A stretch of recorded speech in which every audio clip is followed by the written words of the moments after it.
আমরা অনেক দেশ বিদেশের খবর দেখতে পাচ্ছি। So, দেশের খবর মিলেমিশে একাকার হয়ে গেল আর কি। মোটামুটি 18 বছর পার হয়ে গেছে দুইটার মাঝখানে।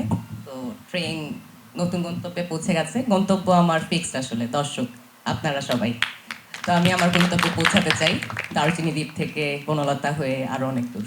আর কো-আর্টিস্ট কিনে কি বলবেন শ্যামল মাওলা? আপনারা এর আগেও একটা ছবি পেয়ার করছিলেন তকির ভাইয়ের। স্ফুলিঙ্গ স্ফুলিঙ্গ স্ফুলিঙ্গ। হ্যাঁ, আমরা অনেক দিনের একসাথে বন্ধু, কো-আর্টিস্ট, আমরা সবাই একসাথে অনেক কাজ করেছি, অনেক দারুণ দারুণ এক্সপিরিয়েন্স আছে কাজ করার। তো বনলতা এক্সপ্রেসের এটা একটা বড় এক্সাইটমেন্ট আমার জন্য। ড্রাইভার বলেছি, সহযাত্রী ভালো হওয়া অনেক ইম্পর্টেন্ট জার্নির ক্ষেত্রে। তো আই এম ফরচুনেট যে আমি এমন একটা যাত্রাপথে যাত্রা করতে পেরেছি যেখানে এত দুর্দান্ত সব সহযাত্রী আছেন। আমার মনে হয় বাঁধনপুর কথা শুনে শ্যামল ভাই এবং ইন্তেখাব দিনার ভাইয়ের কথা শুনতে দোয়া রাখবেন আমাদের সবার জন্য। All the best.